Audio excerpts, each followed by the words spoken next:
The snow fell softly outside, blanketing the quiet town in a hush that felt almost sacred, like the world was holding its breath. It was Christmas Eve, 6 years ago, and for Sarah Thompson, that night was supposed to be filled with warmth, laughter, and the squeals of her twin boys unwrapping their presents under a twinkling tree. She could still picture their faces, 4-year-old Ethan with his mischievous grin, always sneaking extra cookies, and Noah, the quieter one, whose big brown eyes seemed to hold a whole world of wonder. Sarah had tucked them into bed, kissed their foreheads, and whispered promises of Santa's visit. The fireplace crackled downstairs, casting a cozy glow over the living room. She locked the front door, double-checked the windows, and went to sleep, never imagining that by morning, her entire world would be ashes. That night, a fire tore through their home, a merciless blaze that devoured everything: her boys, her dreams, her heart. The police said it was an accident, a faulty wire in the Christmas lights. Sarah stood in the snow, watching flames eat away at her life, screaming their names until her voice gave out. They never found her boys' bodies, only fragments of the life they'd shared. For 6 years, Sarah carried that grief like a stone in her chest, waking each day to a world that felt wrong without Ethan and Noah. But then, one ordinary afternoon at an airport, something impossible happened, something that would unravel everything she thought she knew. Sarah wasn't the kind of woman who believed in miracles. After the fire, she'd rebuilt her life piece by piece, though it never felt whole.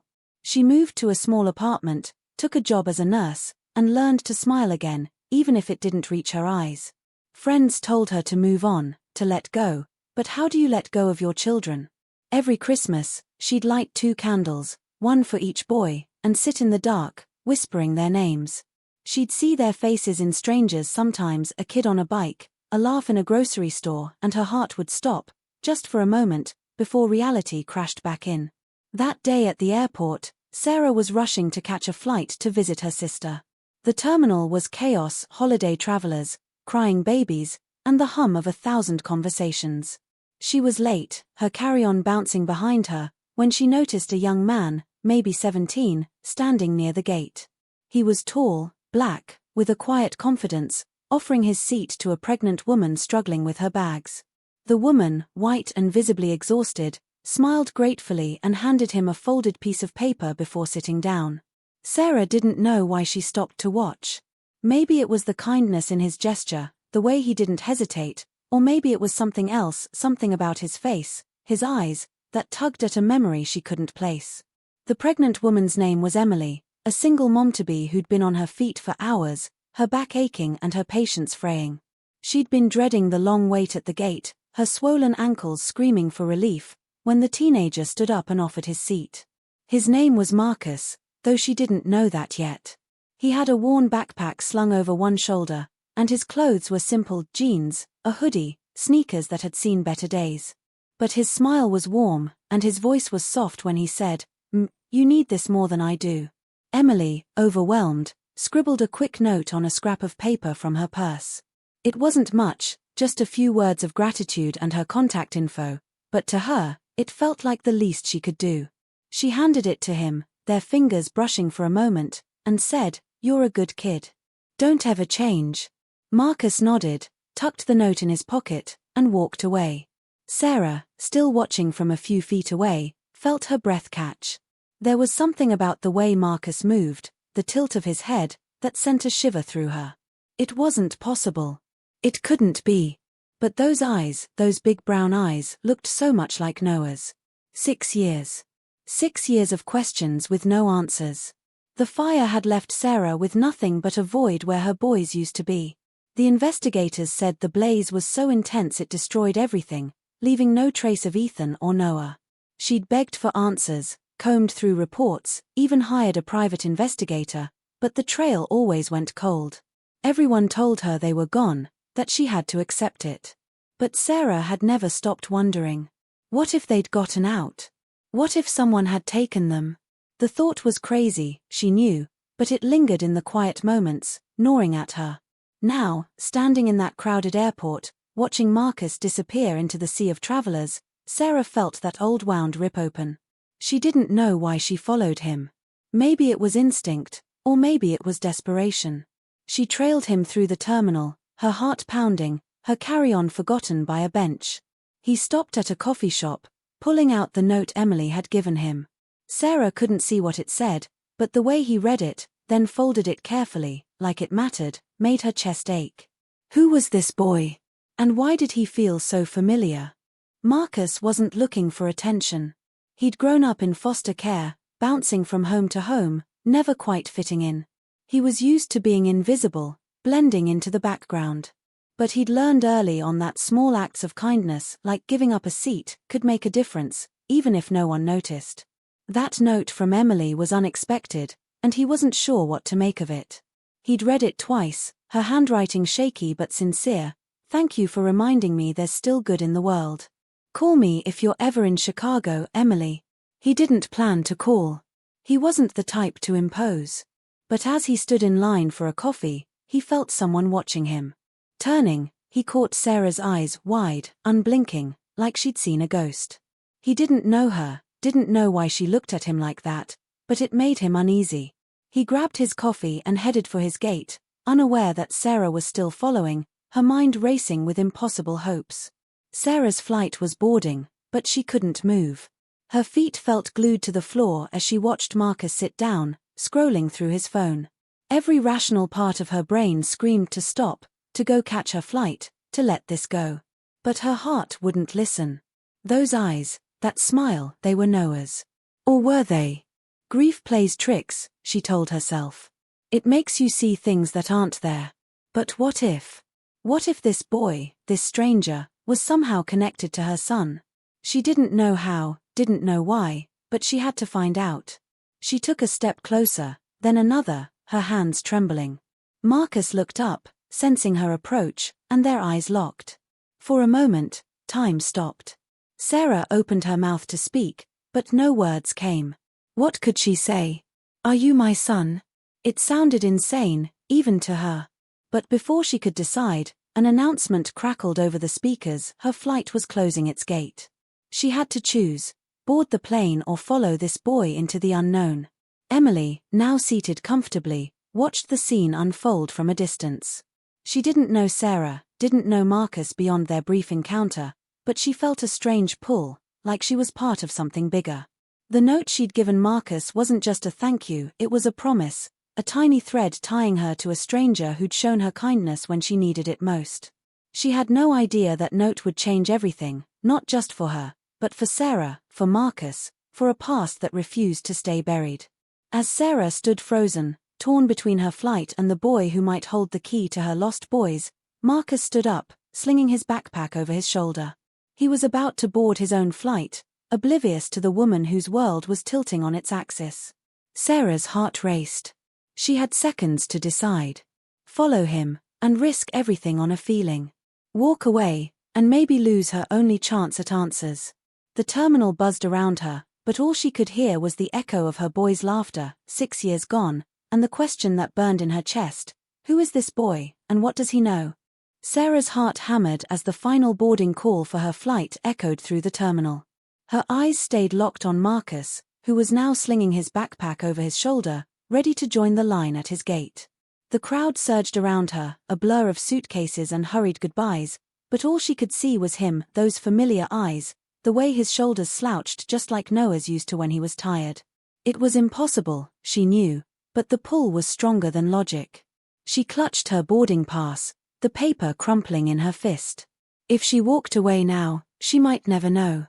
If she followed him, she was chasing a ghost, risking her flight, her plans, maybe even her sanity. But the memory of that Christmas Eve fire, the smoke, the screams, the unbearable silence that followed, pushed her forward. She took a shaky step toward Marcus, her carry-on abandoned by a bench, her breath catching in her throat. She didn't know what she'd say, didn't know how to approach a stranger who might hold the key to a 6-year-old mystery. All she knew was that she couldn't let him disappear. Marcus, oblivious to the woman trailing him, adjusted his earbuds and glanced at his phone. His flight to Chicago was boarding soon, and he was eager to get out of the crowded airport. He wasn't used to attention, and the way Sarah had stared at him by the coffee shop had left him uneasy. He'd grown up dodging looks like that, curious, suspicious, sometimes pitying. Foster care had taught him to keep his head down, to avoid trouble.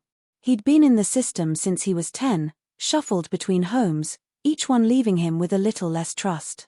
He didn't remember much from before that age, just flashes, loud voices, a cold night, someone pulling him away from danger.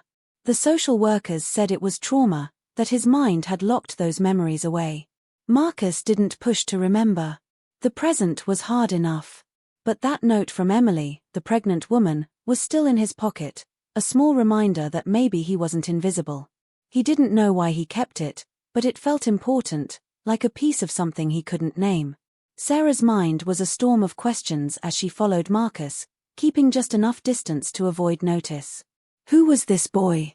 Why did he feel so familiar? She thought of Ethan and Noah, their laughter, their tiny hands in hers.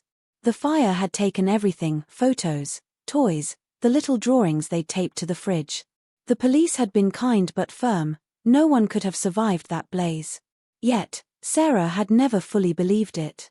There were too many holes in the story, doors left unlocked, neighbors who swore they saw someone near the house that night, a car speeding away before the fire trucks arrived. She'd spent years chasing those details, poring over old reports, calling anyone who might know something. The private investigator she'd hired had found nothing, but he'd warned her about hope. It's a dangerous thing, he'd said. It keeps you stuck. Now, watching Marcus, that dangerous hope surged through her, making her dizzy. She needed to know more about him, needed to know if he was just a stranger or something more. Emily, still seated at the gate, watched Sarah from the corner of her eye. She didn't know why the woman was so fixated on the boy who'd given her a seat, but there was something raw in Sarah's expression, something desperate. Emily shifted in her chair, her hand resting on her swollen belly. She wasn't one to get involved in other people's business, she had enough worries of her own.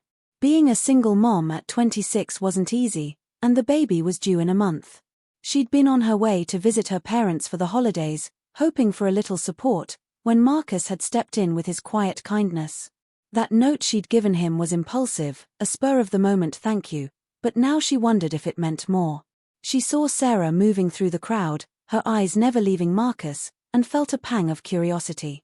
Something was happening here, something bigger than a kind gesture in an airport. Emily tucked her purse closer, debating whether to stay out of it or follow her gut. Sarah's phone buzzed in her pocket, probably her sister wondering why she hadn't boarded yet. She ignored it. Marcus was almost at his gate now, handing his boarding pass to the agent. Sarah's pulse raced. She had to act, but how? She couldn't just walk up and demand answers. "Excuse me, are you my son?" The thought was absurd, but it echoed in her mind. She remembered the last time she'd seen Noah, tucked into his dinosaur pajamas, his little voice asking for one more story. Ethan had been sprawled across his bed, clutching a stuffed bear. The fire had erased them, or so she'd been told. But what if they'd escaped?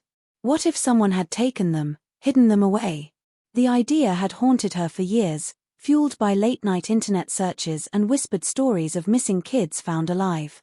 She knew it was a long shot, but Marcus's face, those eyes, felt like a clue she couldn't ignore. Marcus stepped through the gate, disappearing down the jetway. Sarah's chest tightened. She was out of time. She pushed through the crowd, her voice barely a whisper as she called, "Wait." No one heard her over the airport noise. She reached the gate just as the agent closed the door. You need a boarding pass to go further," the agent said, her tone firm but kind.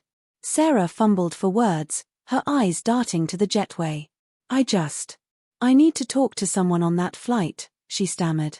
The agent shook her head. "I'm sorry, the gate's closed. You'll have to wait until they land." Sarah's knees felt weak. She sank into a nearby chair, her hands shaking. She'd lost him. Just like she'd lost her boys. But then she remembered the note, the one the pregnant woman had given Marcus. Maybe it had a clue, a name, an address.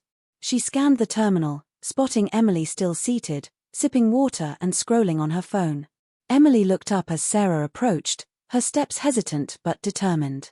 "Hi," Sarah said, her voice unsteady. "I saw you give that boy a note. The one who gave you his seat." Emily blinked, surprised. "Yeah, I did." "Why?" Sarah swallowed, unsure how to explain without sounding unhinged. I need to know who he is. It's important. Emily frowned, her hand tightening on her purse. He's just a kid who helped me out. I don't know him. Sarah's eyes pleaded. Please. The note, did it have your name, your number? Anything? Emily hesitated, sensing the weight behind Sarah's words. It had my name and number, yeah. I told him to call if he's ever in Chicago. Why do you care so much? Sarah opened her mouth, then closed it. How could she explain 6 years of grief, a fire that stole her children, a boy who looked like her lost son? I think he might be someone I know, she said finally, her voice breaking. Emily didn't know what to make of Sarah's story, but she saw the pain in her eyes, the kind that doesn't lie. She pulled out her phone. I can give you my number. If he calls me, I'll let you know. That's all I can do. Sarah nodded, grateful but still desperate. She scribbled Emily's number on a napkin, her hands trembling. Thank you, she whispered. Emily watched her walk away, back toward the bench where her carry-on sat forgotten. Something about Sarah's story stuck with her, like a puzzle piece that didn't fit. She thought about Marcus, his quiet kindness, and wondered what he was carrying in that worn backpack, what story he wasn't telling. She didn't know that Marcus was heading to Chicago to meet a caseworker, someone who'd promised to help him track down his past, a past he barely remembered but couldn't escape. Sarah stood by the gate, staring at the plane that carried Marcus away. Her flight was long gone, but she didn't care. The napkin with Emily's number felt like a lifeline, a fragile thread connecting her to the boy who might be Noah, or might be nothing at all. The airport hummed around her, but all she could hear was the echo of that night 6 years ago, the crackle of flames, the silence where her boys' voices should have been. She didn't know what Marcus's note said, didn't know where he was going or who he really was. But she knew she couldn't let this go. Not yet. Not until she had answers. Sarah stood frozen by the gate, the napkin with Emily's number clutched in her hand like a lifeline. The plane carrying Marcus was already taxiing away, a speck against the grey winter sky. Her chest ached with a mix of hope and dread, the kind that had haunted her since that Christmas Eve fire 6 years ago. She could still smell the smoke, hear the sirens, feel the cold snow under her feet as she screamed for Ethan and Noah. The investigators had called it a tragedy, a freak accident, but the unanswered questions gnawed at her. Why were there no remains? Why did a neighbor mention a strange car speeding away? Now, Marcus's face, those achingly familiar eyes, had ripped open that wound. Was he Noah? Could he be? Or was her grief twisting her mind, making her see her son in a stranger? She slipped the napkin into her pocket and grabbed her carry-on, her missed flight forgotten. She needed answers, and Emily's number was her only lead. But as she turned to leave, a man in a grey coat bumped into her, his eyes lingering a moment too long before he hurried off. Sarah's skin prickled. Was he watching her? Marcus settled into his plane seat, his backpack tucked under his feet. The note from Emily was still in his pocket, its weight heavier than it should have been. He didn't know why he hadn't tossed it. Maybe because kindness like hers was rare in his world. Growing up in foster care, he'd learned to expect little: new homes, new rules, new ways to disappoint people. He was 17 now, aging out of the system soon, and his caseworker in Chicago had promised to help him dig into his past. Marcus didn't remember much before he was 10, just fragments: a warm hand pulling him through the dark, a voice telling him to run, the sound of crackling flames. He'd always assumed it was a nightmare, but lately, those flashes felt too real. As the plane took off, he glanced out the window, unaware that Sarah was still in the terminal, her world shifting because of him. He didn't see the man in the grey coat either, now seated a few rows back, his eyes fixed on Marcus's backpack. Emily sat in the airport cafe, sipping water and rubbing her belly, the baby kicking restlessly. She couldn't stop thinking about Sarah's desperate eyes or the boy who'd given her his seat. Marcus. She didn't know him, but his quiet kindness had stuck with her. She'd written that note on impulse, a thank you for a moment of relief in a tough day. Now, she wondered if she'd stumbled into something bigger. Sarah's story, her need to know who Marcus was, felt like a puzzle with missing pieces. Emily wasn't nosy by nature, but she'd grown up in a small town where people looked out for each other. Something about Sarah's pain felt personal, like a warning of what loss could do. She pulled out her phone and texted her mom, letting her know she'd missed her connecting flight. She didn't mention Sarah or Marcus, but as she typed, she couldn't shake the feeling that she was part of their story now, whether she wanted to be or not. Back in the terminal, Sarah found a quiet corner and dialed her sister, Lisa, who was waiting for her in Boston. "I missed the flight," Sarah said, her voice shaky. Lisa's sigh crackled through the phone. "Sarah, you can't keep doing this. Chasing ghosts, it's not healthy." Sarah flinched. Lisa had been her rock after the fire, but she'd never understood the hole it left. "It's not a ghost," Sarah said, her voice low. "I saw a boy. He looks like Noah." There was a long pause. "Sarah, you've seen Noah in 100 kids. You need to let this go." But Sarah couldn't. She told Lisa about Marcus, the note, Emily. Lisa softened but stayed firm. "You're grasping at straws. What if he's just a kid who looks like him? What then?" Sarah didn't answer. She couldn't. Because if Marcus wasn't Noah, she didn't know how she'd keep going. After hanging up, she noticed a text from an unknown number. "Saw you at the gate. Be careful who you follow." Her blood ran cold. Who sent this? The man in the grey coat flashed in her mind. Marcus, high above the clouds, pulled out the note again. Emily's handwriting was messy but warm. "Thank you for reminding me there's still good in the world. Call me if you're in Chicago, Emily." He traced the words, wondering why they mattered so much. His caseworker, Ms. Carter, had told him she'd found a lead on his birth records, something about a fire when he was a kid. Marcus hadn't thought much of it. Fires were common, right? But now, with Sarah's stare burned into his memory, he felt uneasy. He didn't know her, didn't know why she'd looked at him like that, but it stirred something deep, a memory he couldn't grab. He stuffed the note back in his pocket and closed his eyes, trying to shut out the feeling that someone was watching him, even now. The man in the grey coat, seated rows behind, flipped through a magazine, his gaze flicking to Marcus every few seconds. Emily decided to stay at the airport a little longer, booking a later flight. She didn't know why, but she couldn't leave yet. She kept replaying her conversation with Sarah, the way her voice cracked when she mentioned the boy. Emily had lost people too, her dad, years ago, to cancer, but losing a child. That was a pain she couldn't imagine. She wondered about Marcus, where he was going, what his story was. She'd seen kids like him before, tough on the outside but soft where it counted. She hoped he'd call her someday, maybe just to say he was okay. As she sipped her water, a man in a grey coat walked by, his phone pressed to his ear. She caught a snippet of his conversation. "Keep an eye on the kid. Don't let him out of sight." Emily's stomach twisted. Was he talking about Marcus? She told herself it was nothing, just airport chatter, but the unease lingered. Sarah paced the terminal, her mind racing. The text from the unknown number felt like a threat, but she didn't know who it was or why they cared. She thought about the fire again, the details she'd obsessed over for years. The neighbor who saw a car, the unlocked back door, the way the fire spread too fast. She'd always suspected someone knew more than they were saying.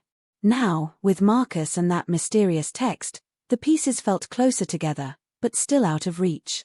She called Emily's number, her hands shaking. "It's Sarah," she said when Emily answered. "I need to know if that boy contacts you. Please." Emily hesitated, then agreed. "I'll let you know, but... Sarah, are you okay?" Sarah didn't answer. She wasn't okay.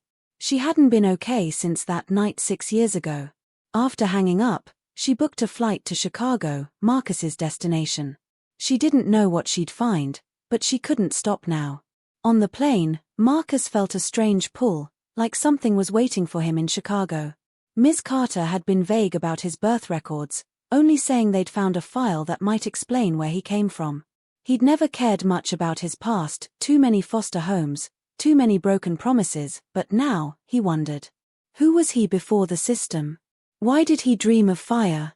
He didn't notice the man in the grey coat, now stowing his bag in the overhead bin, his eyes cold and calculating.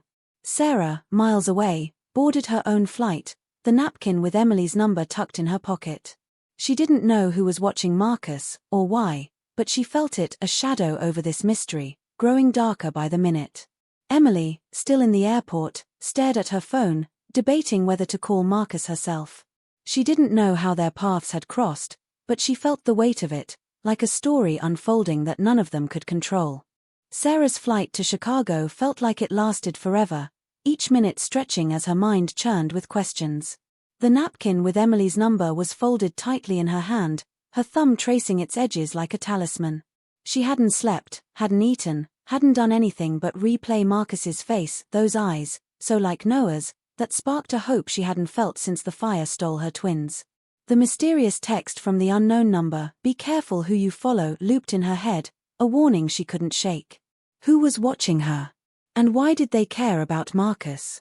The plane's hum was drowned out by memories of that Christmas Eve 6 years ago, the flames, the empty beds, the police saying her boys were gone. She'd never believed it, not fully. The unlocked back door, the neighbor's story of a car speeding away, it all pointed to something more. Now, Marcus was a living question mark, a boy who might hold the key to her past.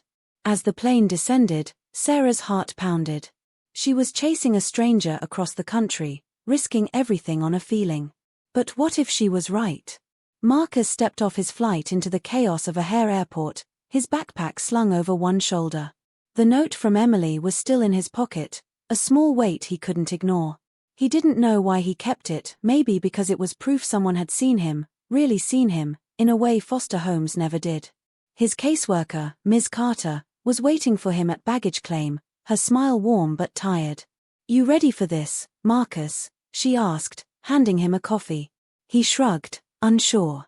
She'd promised answers about his past, a file that might explain the blurry memories, fire, a hand pulling him away, a voice telling him to run. He'd always thought they were dreams, but now they felt sharper, more real. As they walked to her car, Marcus didn't notice the man in the grey coat trailing a few steps behind, his phone pressed to his ear, his voice low. "He's with the caseworker," the man said. "I'll stay close." Marcus climbed into Ms. Carter's car, unaware of the shadow following him, or the woman who just landed, desperate to find him. Emily sat in her hotel room near the airport, her bags still unpacked. She'd booked a later flight to her parents but couldn't shake the feeling she needed to stay in Chicago. Sarah's call had rattled her, the raw pain in her voice, the way she'd begged to know if Marcus reached out. Emily stared at her phone, debating whether to text him. She didn't know his number, but she'd given him hers. What if he called? What would she say? She thought of the man in the grey coat she'd overheard at the airport, his words about keeping an eye on the kid. It could have been nothing, just a coincidence, but her gut said otherwise. Emily wasn't one to meddle, but she'd been alone enough to know how it felt to need help. She opened her purse, pulling out a photo of her ultrasound, the baby's tiny form a reminder of why she kept going. If Sarah was right, if Marcus was tied to her lost boys, Emily wanted to help. She just didn't know how. Sarah navigated the crowded airport, her eyes scanning for Marcus. She had no plan, no idea where he'd gone after landing, but she couldn't stop now. The text from the unknown number burned in her mind, a warning that someone else was watching, someone who didn't want her asking questions. She thought of the fire again, the details that never added up. The neighbor who saw a car, the police who dismissed it, the investigator who'd warned her about digging too deep. Some things are better left buried, he'd said. But Sarah couldn't bury her boys, not when Marcus's face stirred a hope she'd thought was dead. She stopped at a coffee shop, pulling out her phone to call Emily again. "Any word?" she asked, her voice tight. Emily hesitated. "Nothing yet." "Sarah, are you sure about this? What if he's not, you know?" Sarah's throat closed. "I have to know," she said. "I can't lose them again." Hanging up, she didn't see the man in the grey coat nearby, his eyes locked on her as he typed a message. "She's here." Getting too close. Marcus sat in Ms. Carter's office, a small room cluttered with files and coffee mugs. She slid a folder across the desk, her expression serious. "This is what we found," she said. "It's not much, but it's a start." Marcus opened it, his hand steady but his heart racing. The papers were old, yellowed, with words like fire and unidentified child jumping out. He read about a blaze in a small town 6 years ago, a house reduced to ashes, a boy pulled from the wreckage by an unknown figure. No name, no family listed. Just a date, Christmas Eve, and a vague description that could have been him. "This is me," he asked, his voice barely above a whisper. Ms. Carter nodded. "Maybe. The records are spotty. Whoever pulled you out didn't stick around." Marcus's mind flashed to that memory, flames, a hand, a voice. He felt dizzy, like the ground was shifting. "What about my family?" he asked. Ms. Carter frowned. "That's the thing. There's no record of them." Outside, the man in the grey coat waited in a parked car, watching the building. Sarah checked into a cheap motel near the airport, her savings dwindling but her resolve iron. She spread out her notes, years of research on the fire, clipped articles, scribbled theories. The neighbor's story about the car, the unlocked door, the fire's unnatural speed. She'd always believed someone took her boys, but no one listened. Now, Marcus was her only lead, and she was in Chicago, his city, with nothing but Emily's number and a gut feeling. She called Emily again, desperate for any sign of Marcus. "He hasn't called," Emily said, her voice soft. "But I overheard something at the airport. A man talking about keeping an eye on a kid. It might have been about Marcus." Sarah's blood ran cold. "What man?" she asked. Emily described him, grey coat, short hair, maybe 40. Sarah's mind flashed to the man who'd bumped into her, the text warning her to be careful. "If you hear from Marcus, tell him to watch his back," Sarah said. Emily agreed, but the call left her uneasy, like she was tangled in something dangerous. Marcus left Ms. Carter's office, the folder tucked under his arm.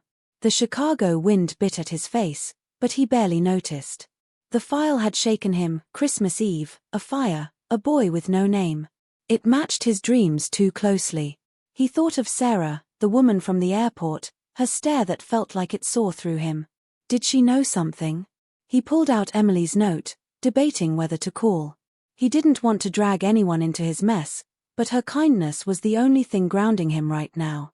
As he walked to the bus stop, he didn't see the man in the grey coat following, his steps silent but deliberate. The man's phone buzzed with a new message, "She's asking questions. Handle it." He pocketed the phone, his eyes never leaving Marcus. Sarah sat on the motel bed, staring at her phone. No word from Emily, no sign of Marcus. The text from the unknown number felt like a noose tightening. She thought of her boys, their laughter, their tiny hands. If Marcus was Noah, where was Ethan? And who was trying to stop her? The man in the grey coat loomed in her mind, a shadow tying her past to this moment. She grabbed her coat, determined to find Marcus, to demand answers. As she stepped outside, a car idled across the street, its driver hidden in the dark. Emily, in her hotel, stared at her phone, Marcus's note in her hand. She didn't know why, but she felt danger closing in. Marcus, waiting for the bus, felt it too, a prickle on his neck, like he was being watched. The truth was out there, close enough to touch, but it was wrapped in shadows, and none of them knew how close they were to unraveling it or how much it would cost. Sarah's boots crunched against the icy Chicago sidewalk as she left the motel, her breath fogging in the frigid air. The city buzzed around her, honking cars, distant sirens, the glow of streetlights, but her focus was razor-sharp. Marcus was out there, somewhere, and with him, maybe the truth about her boys. The napkin with Emily's number was tucked in her coat pocket, but it wasn't enough anymore. The cryptic text from the unknown number, "Be careful who you follow," felt like a blade at her back, and the man in the grey coat was no longer just a fleeting figure in her mind. She'd seen him again, or thought she had, in the rearview mirror of a car idling outside her motel. Was he following her? Or Marcus? The thought sent a chill deeper than the winter cold. Sarah's phone buzzed as she hurried toward the bus station where she hoped to find Marcus. It was Lisa, her sister, again. "Sarah, this is crazy. Come home," Lisa pleaded.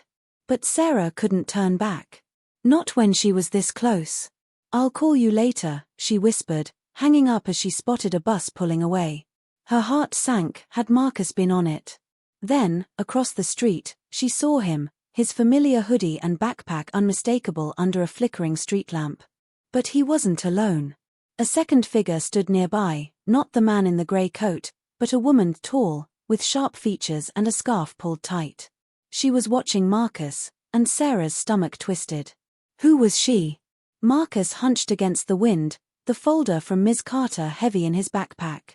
The words from the file, Christmas Eve, fire, unidentified child, looped in his mind, each one a puzzle piece that didn't quite fit. He'd always thought his past was a blank slate, erased by years in foster care, but now it felt alive, pressing against him. The dreams of flames, of a hand pulling him through smoke, were sharper now, almost memories. He glanced at Emily's note again, her number a lifeline he wasn't sure he should use. He didn't notice the woman watching him from the shadows, her eyes cold and calculating, or the man in the grey coat lingering a block away, his phone glowing as he typed another message. Marcus's bus was late, and he shifted his weight, uneasy. Something felt off, like the air itself was holding its breath. He turned, catching a glimpse of Sarah across the street, her face pale and determined. Their eyes met, and for a split second, he froze. She wasn't just staring, she was searching, like she knew him. Before he could move, the woman in the scarf stepped closer, her voice low as she said, "You need to come with me, Marcus." His heart skipped. How did she know his name? Emily sat in her hotel room, the ultrasound photo on the nightstand, her phone silent. She'd been checking it obsessively, hoping Marcus would call, but there was nothing. Sarah's desperation clung to her, a weight she couldn't shake. She'd overheard the man in the grey coat at the airport, his words about keeping an eye on the kid, and now she couldn't stop wondering if she'd stumbled into something dangerous.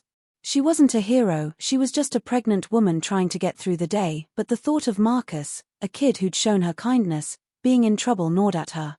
She opened her laptop, searching for news about a fire 6 years ago, the one Sarah had mentioned. Headlines popped up: tragic Christmas Eve blaze claims family home, no survivors found. But one article, buried deep, mentioned a witness who saw a child being pulled from the wreckage, taken away before police arrived. Emily's pulse quickened. Was that Marcus? And if so, who took him? Her phone buzzed, not with a call, but a text from an unknown number. "Stop digging." Her hands shook as she typed a reply, "Who is this?" But it bounced back, undelivered. She glanced at the ultrasound, her baby's tiny form grounding her. She couldn't walk away from this, not now. Sarah's heart raced as she watched the woman in the scarf approach Marcus. She didn't know who she was, but the way she moved, deliberate, confident, screamed trouble. Sarah crossed the street, her steps quick but quiet, her eyes darting between Marcus and the woman. The man in the grey coat was still out there, somewhere, and now this new figure. It was too much, too many shadows circling the boy who might be her son. She thought of Noah, his quiet smile, and Ethan, his boundless energy, lost to that fire, or so she'd been told. The neighbor's story about a car, the unlocked door, the fire's impossible speed, it all pointed to something deliberate, something hidden. Now, Marcus was at the center of it, and Sarah felt the truth slipping closer, just out of reach. She was close enough to hear the woman's voice now, sharp and urgent. "We don't have much time, Marcus. They're looking for you." Marcus stepped back, his face tight with confusion. "Who are you? How do you know me?" The woman glanced around, her eyes catching Sarah's for a split second. Sarah froze, her breath catching. Did the woman know her too? Marcus's mind spun. The woman in the scarf knew his name, but her face was a blank, no warmth, no explanation. "You don't remember me," she said, her voice low, "but I was there that night." The fire. His stomach dropped. The fire. The one from the file, from his dreams. He clutched his backpack, the folder inside feeling like a bomb. "What do you want?" he asked, his voice unsteady. The woman stepped closer, her scarf slipping to reveal a scar along her jaw, jagged and old. "To keep you safe," she said. "They're coming for you, like they did back then." Marcus's eyes darted to Sarah, still across the street, watching like she was ready to run to him. He didn't know her, didn't know this woman, but the air was thick with danger. A car slowed nearby, its headlights cutting through the dark. The man in the grey coat stepped out, his face shadowed but his intent clear. Marcus's heart pounded. He didn't know who to trust, but he knew he had to move. Now. Emily's hotel room felt too small, the walls closing in as she stared at the text, "Stop digging." Her hands trembled as she scrolled through more articles, piecing together the fire's story. The house belonged to a Sarah Thompson, mother of twin boys, Ethan and Noah, presumed dead. No bodies were found, only ashes. The witness who saw a child pulled from the fire had vanished, their statement dismissed as unreliable. Emily's mind raced. If Marcus was that child, who took him? And why was someone texting her now, warning her off? She thought of Sarah, her desperate voice, and Marcus, his quiet kindness. She grabbed her phone and dialed Sarah, her fingers clumsy. "Sarah, it's Emily. I found something about the fire. A kid was seen, pulled out alive." Sarah's voice was a whisper. "Where are you?"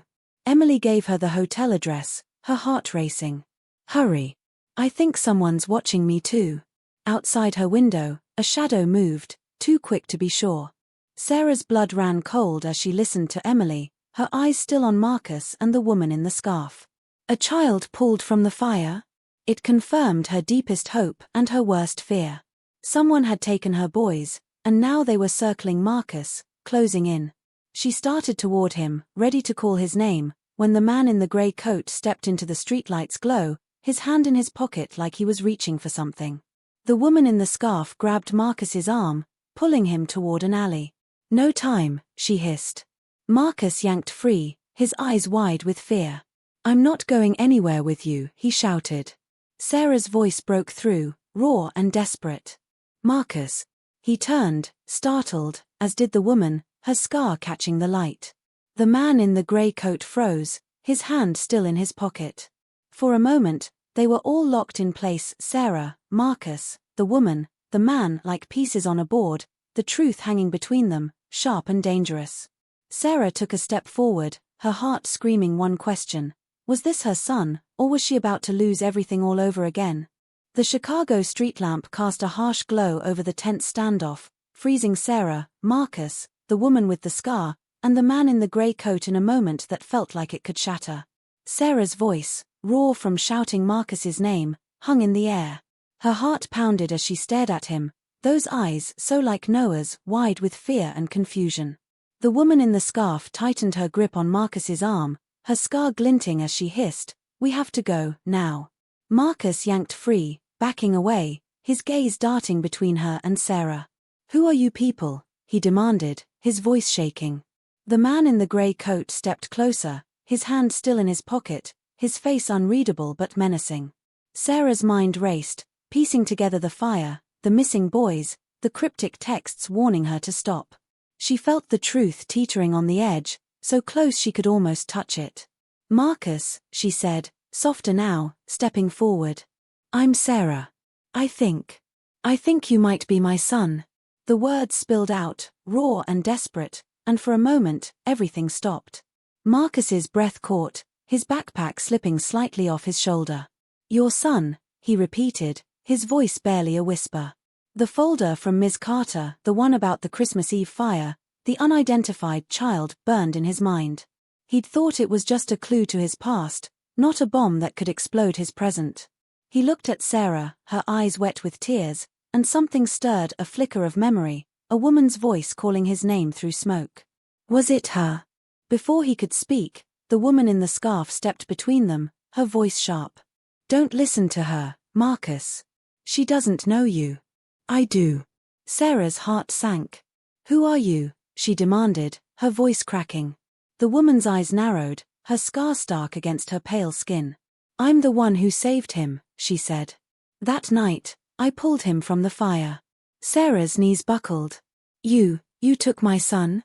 The man in the grey coat moved closer, his hand now out of his pocket, holding something small and metallic. "Enough," he said, his voice low and cold. "This ends now." Emily burst onto the scene, her breath ragged from running, her pregnant belly slowing her down.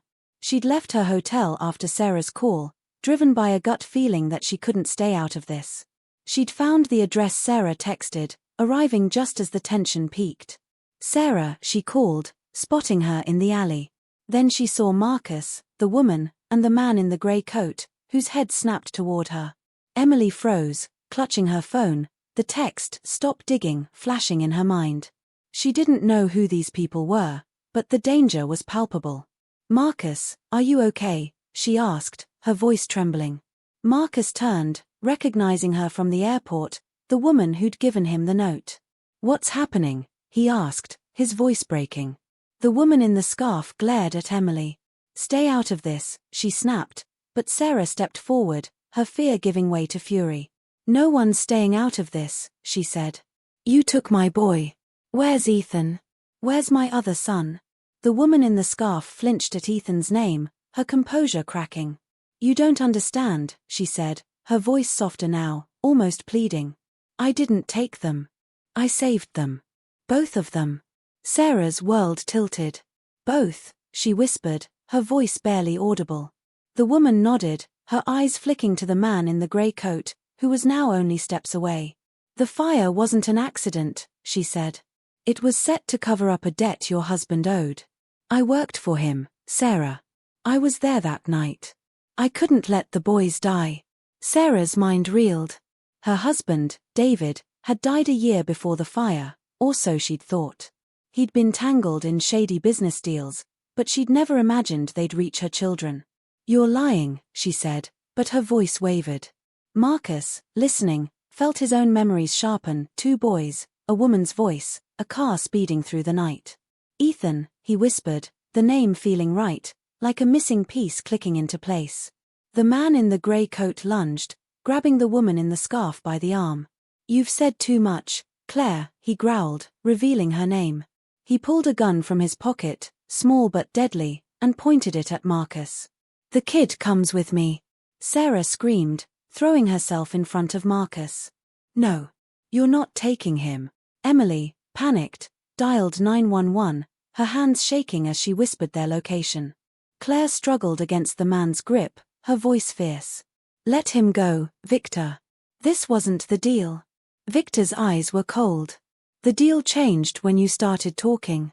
Marcus, frozen, stared at Sarah, her face a mirror of his own fear.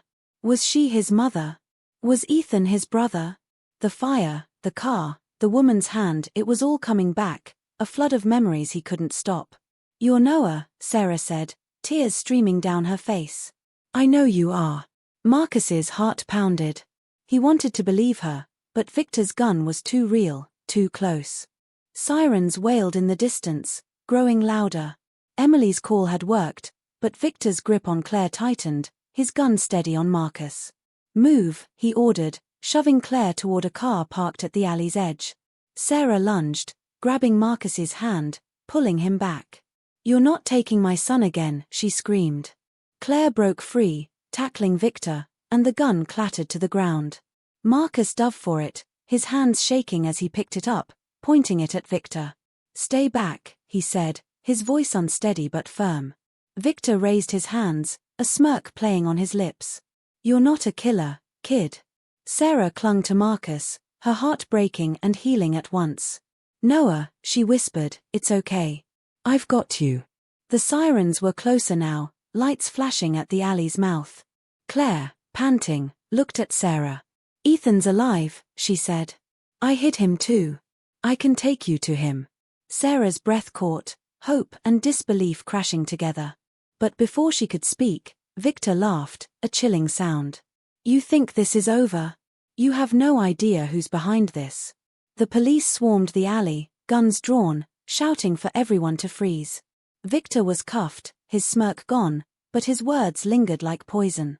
Claire was detained, her scarf falling to reveal more scars, marks of a life spent running. Marcus lowered the gun, his hands trembling as he handed it to an officer. Sarah held him, refusing to let go, her tears soaking his hoodie. "I knew you weren't gone," she whispered. Emily, standing back, wiped her own tears, her note to Marcus now a bridge that had brought them here. The police took statements, but Sarah's mind was on Claire's words, "Ethan's alive." As they were led to the station, Claire leaned close to Sarah, her voice a whisper. "Find Ethan in Seattle. He's with a family, safe, but they don't know who he is." Sarah nodded, her heart soaring and breaking. She had Noah, Marcus, but Ethan was still out there, and someone, somewhere, was still pulling strings. Then came the twist. As the police searched Victor's car, they found a burner phone with a single contact, David Thompson, Sarah's husband, presumed dead. The last message, sent an hour ago, read, "The boys found. Clean it up." Sarah's world spun. David was alive. Had he orchestrated the fire, the disappearance, everything? Her knees gave out, Marcus catching her as she fell. The truth she'd chased for 6 years wasn't just about her boys, it was about a betrayal deeper than she'd ever imagined. As the police led Victor and Claire away, Sarah clung to Marcus, her son, and vowed to find Ethan. But now, she had a new question. Who was David, really, and what else had he taken from her? The police station was a blur of fluorescent lights and clipped voices as Sarah sat beside Marcus, her hand still gripping his, afraid to let go even for a second. The revelation about David, her husband, presumed dead, now tied to a burner phone and cryptic messages, had shattered her. Marcus, or Noah as she now dared to call him, sat quietly, his eyes fixed on the floor, the weight of the night pressing on him. The folder from Ms. Carter, the fire, the woman named Claire who claimed to have saved him, it was all too much, too fast. Yet, in Sarah's touch, he felt something familiar, a warmth he couldn't name but didn't want to lose. Emily stood nearby, her hands resting on her pregnant belly, her presence a quiet anchor in the chaos. The police had taken Victor and Claire into separate rooms, but Sarah's mind was elsewhere, Ethan. Claire's words echoed. Ethan was alive, in Seattle, hidden with a family who didn't know his true identity. And David, the man she'd loved, mourned, and buried in her heart, was somehow behind it all. As an officer approached with questions, Sarah squeezed Marcus's hand. She had her son back, but the fight wasn't over. Not until she found Ethan and uncovered the truth about David. The next hours were a whirlwind. Sarah gave her statement, her voice steady despite the storm inside her. She told the police about the fire 6 years ago, the neighbor's story of a car speeding away, the unlocked back door, and now Marcus and Claire's claims. Marcus, hesitant at first, shared what he knew, the foster homes, the dreams of flames, the folder linking him to a Christmas Eve fire. The police listened, their faces unreadable, but they confirmed Victor was part of a larger investigation, tied to a network of debts and cover-ups that stretched back years. Claire, it turned out, had been a low-level operative in David's business, a world of shady deals Sarah had never fully understood. She'd saved Marcus and Ethan that night, pulling them from the fire when David's enemies set it to erase his family as leverage. But Claire hadn't acted alone, she'd been paid to hide the boys, to keep them safe from those same enemies. "Why didn't you tell me?" Sarah asked when she was allowed a moment with Claire, her voice breaking. Claire's eyes, heavy with guilt, met hers. "I wanted to. But David said you'd be safer not knowing. He said he'd find you when it was over." Sarah's heart twisted. David was alive, and he'd let her believe her boys were dead. Marcus listened to Claire's confession, his mind reeling. He'd spent years feeling like a ghost, moving through foster homes with no past, no family. Now, Sarah's face, her voice calling him Noah, stirred memories he'd buried, a woman singing lullabies, 2 boys laughing in a backyard. Ethan. The name felt like a key unlocking something deep. "You said Ethan's in Seattle," he said to Claire, his voice steady despite the fear. "How do I find him?" Claire hesitated, glancing at the officer nearby. "I gave him to a couple I trusted. They think he's their adopted son, Caleb. They don't know about the fire." Sarah's breath caught. Caleb. Her Ethan had a new name, a new life. But he was alive. The officer scribbled notes, promising to contact Seattle authorities. Sarah looked at Marcus, her son, and saw Noah's quiet strength in his eyes. "We'll find him," she said, her voice firm. "Together." Emily, still at the station, felt out of place but couldn't leave. Her note to Marcus had been a small gesture, a thank you for a seat, but it had pulled her into this story of loss and reunion. She thought of her own baby, due soon, and the life she wanted to give them, a life where kindness mattered, where people looked out for each other. She approached Sarah, who was signing paperwork, and offered a shy smile. "I'm glad you found him," she said, nodding at Marcus. Sarah's eyes softened. "Thank you, Emily. That note you gave him, it's how I knew to keep looking." Emily blushed, feeling the weight of her small act. "If you need anything, I'm in Chicago for a bit," she said, handing Sarah her card. Sarah took it, grateful for the stranger who'd become a friend. As Emily left the station, she felt lighter, like she'd done something that mattered. She didn't know it yet, but Marcus would call her months later, just to say thanks, and they'd stay in touch, a bond forged in that airport moment.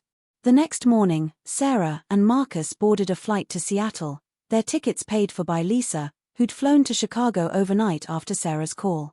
Lisa hugged her sister tightly at the airport, her skepticism gone, replaced by awe at Marcus's return. "I'm sorry I doubted you," she whispered. Sarah shook her head, tears in her eyes. "You were just trying to protect me." Marcus, quiet beside them, felt the weight of being Noah, of being someone's son. He wasn't sure he was ready, but Sarah's hand in his felt right. The Seattle police had already located the family Claire described, a couple named the Harrisons, who'd adopted a boy named Caleb 6 years ago. The details matched, a child with no clear past, brought to them by a woman with a scar. Sarah's heart raced as the plane landed. She was so close to Ethan, but David's shadow loomed. The burner phone, the message, "Clean it up," meant he was out there, watching, maybe still pulling strings. She wouldn't feel safe until she knew why. In Seattle, the Harrisons' home was a cozy house in a quiet suburb, Christmas lights twinkling in the yard. Sarah and Marcus stood at the door, a social worker beside them. Sarah's hands shook as she knocked, her mind flashing to Ethan's face, his mischievous grin, his love for toy cars. The door opened, and a woman, Mrs. Harrison, greeted them, her smile warm but wary. Behind her stood a boy, 11 now, with dark hair and eyes that mirrored Marcus's. Sarah's breath caught.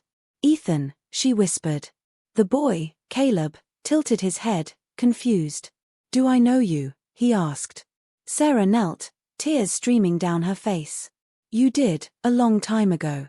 The social worker explained gently, and Mrs. Harrison's face fell as she realized the truth. They'd loved Caleb, raised him as their own, but they couldn't deny Sarah's story, the records, the DNA test arranged that day. Caleb Ethan was her son. The reunion was bittersweet. Ethan didn't remember Sarah or Marcus, his memories of the fire buried deep, but he felt a pull toward them, a curiosity that grew as Sarah told stories of their old life, Christmas mornings, bedtime songs, Ethan's bear and Noah's dinosaurs. Marcus watched, his own memories sharpening, and reached for Ethan's hand. "We're brothers," he said, the word new but right. Ethan smiled, shy but open.